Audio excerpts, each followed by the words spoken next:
Alright, welcome back. We are ready to get our next run underway, which is going to be Shadow War of Secession, run by the wonderful SCXCR. Go ahead and take it away. Alright, I believe we met the incentive to play as the Shadow King? 1 second, let me double check that. I don't think we did, unfortunately, but let me double check. Hold on.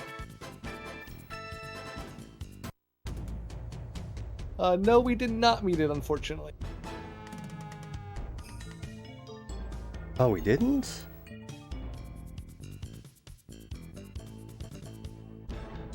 Okay, I take that back. It literally updated at the last possible second, and yes, we did. Okay. I apologize. It loading is it's so much fun. It's fine, it's fine. So, the thing about playing as a Shadow King is there's no, cheat or easy way to do it. You have to play through the entire game once, get to the final boss, have the second player daisy-chained to the first player, because 3DO doesn't have a second controller port, start a versus match, and then player 2 becomes the Shadow King, and they have to win that match. And that is how we've gotten here to speedrun the worst fighting game that I've ever played. So, let's just get this started in 3, 2, 1, go. So there are many reasons why I call this the worst fighting game I've ever played. One of the primary ones being that the AI is absolutely horrendous, and it gets priority on pretty much every move. So trying to actually fight people is a nightmare. At last, sweet revenge is mine! The dialogue is a plus, though. So one of the pluses of the Shadow King is that he can do a ridiculous amount of damage, and he has this one move that can cover basically the entire map. And it also hits the opponent multiple times. Now the downside is, Shadow King cannot block at all. So if he gets stuck in the corner, the enemies can easily just hit spam me to death. And another downside is many characters in this game have a teleport move, which lets them move from one side of the screen to the other. And Shadow King is one of the few characters who doesn't have that. Oh, we almost got trapped in the corner. Alright, usually if the end timer is above 80 seconds, that's considered a good fight. Now, part of what makes this game annoying to play is that every level runs at a different speed. So, if you're playing this with a regular character, a non-Shadow King character, you have to speed up and slow down the rate at which you input your moves, otherwise they won't work. Killing you once to gain your empire was sheer pleasure. Killing you twice will be pure ecstasy. Sorry, it's a rule that I have to stop talking every time the pre- or post-fight dialogue happens. So, for example, the level we're on right now is one of the fastest running levels in the game, and you can kind of tell from how Shadow King's just flying all over the screen. There are basically two strategies to use with Shadow King. One is the flying kick that I'm doing, and the other is the strategy that works for almost every character in this game, which is just back up and spam projectiles. It's such a good strategy that the AI will do it too if I give it the chance.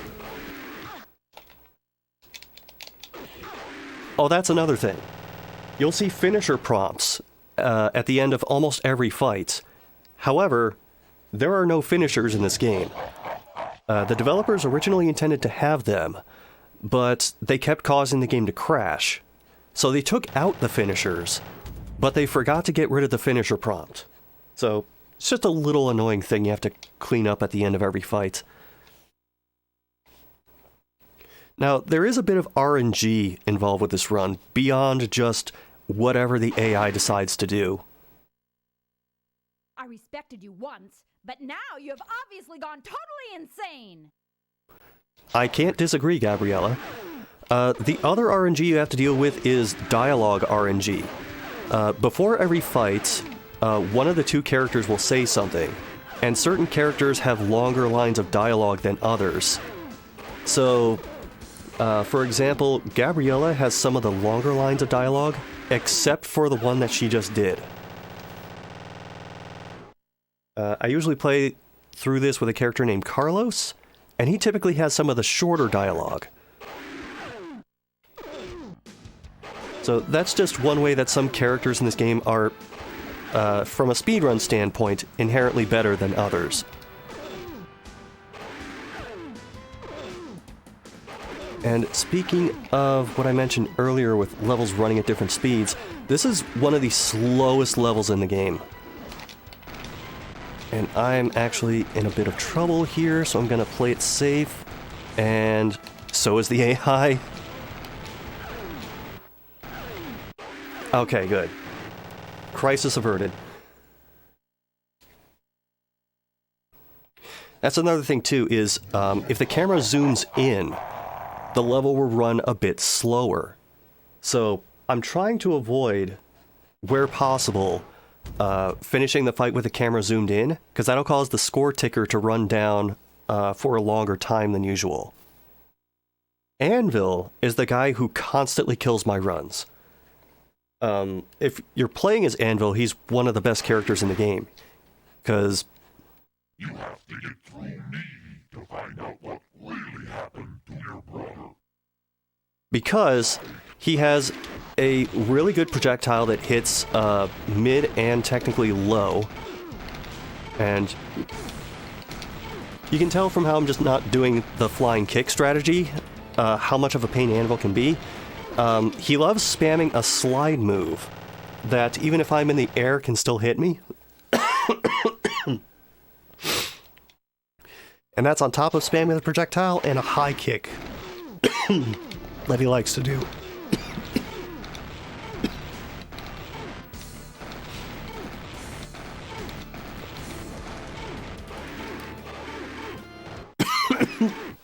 Excuse me.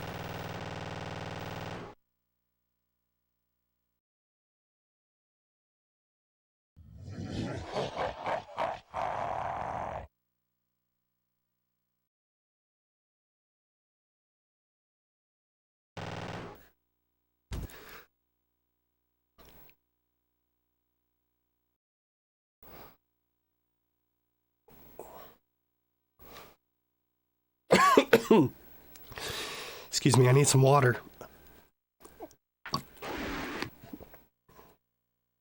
Riggs! You were a good drug dealer when you were alive. All your stupid fancy cars could never hide what you really were. A common thief. No, I was hoping that would not happen during the run, but oh well. So Riggs is another character who has a very slow running level. So I'm going to try and keep the camera zoomed out as much as possible.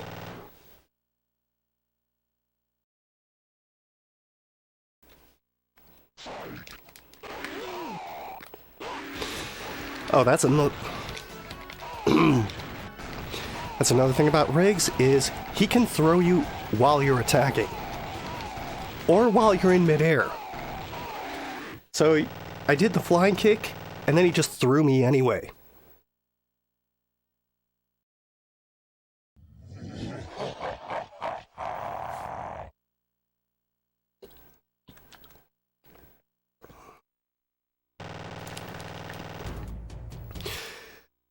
Okay. I apologize for that. Viper is the best character in the game, not because of any of his moves, but because he fights at a level called Dirtbag Boulevard. Oh, it's not going to do it. At last we meet face to face. Unmasking your severed head will give me great pleasure indeed. So Viper has exactly one line of dialogue, and it's just a scream that clips and blows out the audio. So I'm kind of sad that it didn't play that. But you just gotta go with what the RNG gives you sometimes.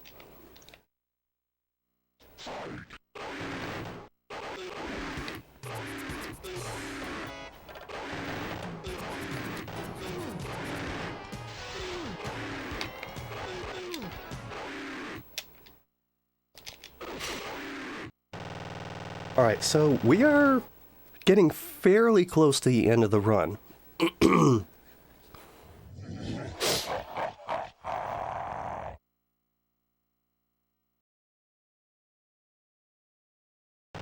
Alright, I couldn't remember how many fights I had left. Carlos is the guy I would usually play as, because his projectile is very easy to input, and it stretches most of the way across the screen. And he has a very easy to input teleport. So like, he and Anvil are... Oh. You thought you had me, but deep inside, I still believe in the law. I'll destroy you. Then I'll destroy your empire! So he and Anvil are two of the best characters in the game. Also, I just love his dialogue.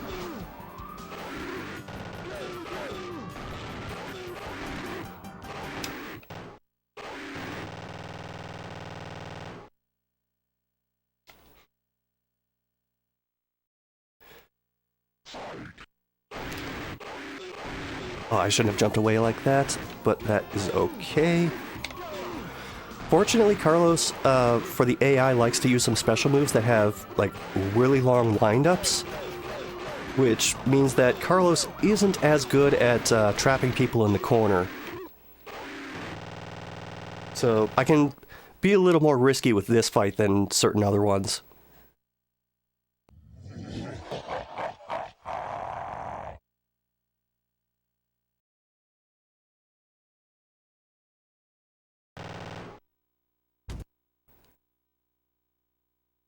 Alright, Sasha has the same stage as Erica, which means this fight can go extremely fast. However, Sasha is one of the characters who has a stab move with very few frames. You were a good assassin, but what chance does Eastern Euro trash have against American steel? Apologies to Eastern Europe. So, Sasha can be a little dangerous if I put myself in the corner, because she can spam that stab move over and over and drain like half my health in a couple of seconds. Like that. Alright, I'm gonna play it a little safer for the rest of the rounds.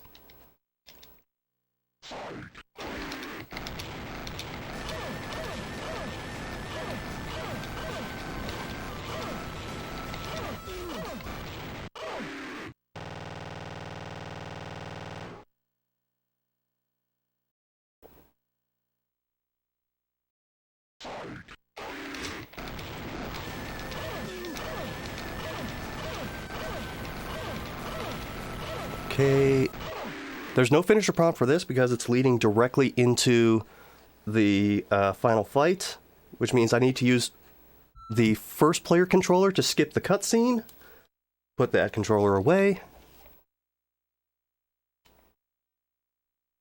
and final fight is going to be Shadow King versus Shadow King. At last we meet face to face. Unmasking your severed head will give me great pleasure indeed. And because there are no alternate costumes for anyone, you just get like the brightness turned down on one of the sprites.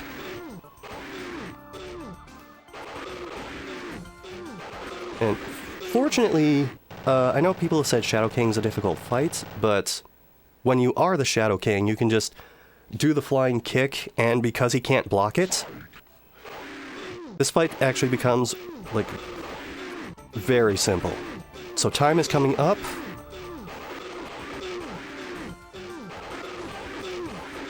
Time.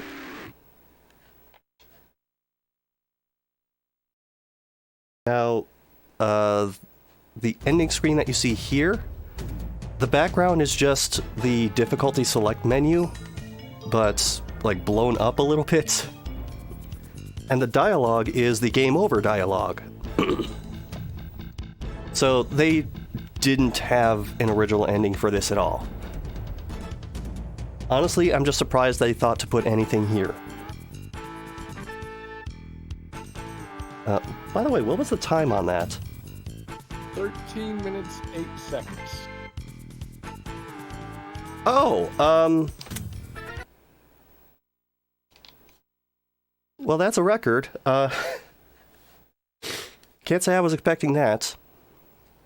Are we talking PB or are we talking actual world record? Record. Now, granted, All saw it here. this particular category hasn't existed for very long, but that's a significant leap over the time that I had before.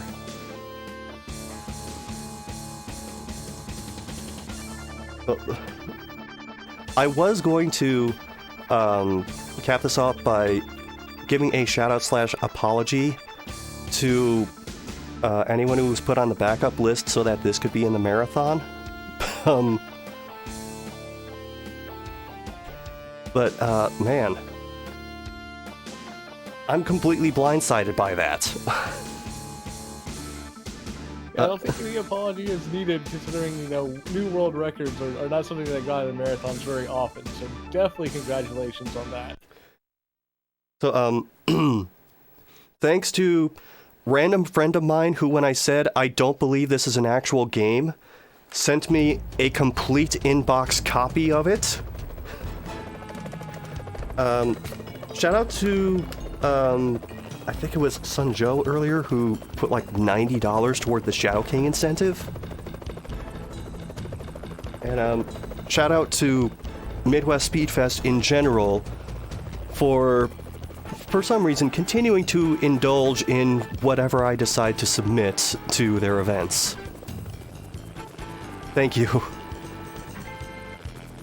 I think we can say you've never let us down, because it's always entertaining. And thank you so much for showing this off. It was a thing to watch, and I know I thoroughly enjoyed it. And again, congratulations on the record. We're going to toss it back over to intermission while we get ready for our next run.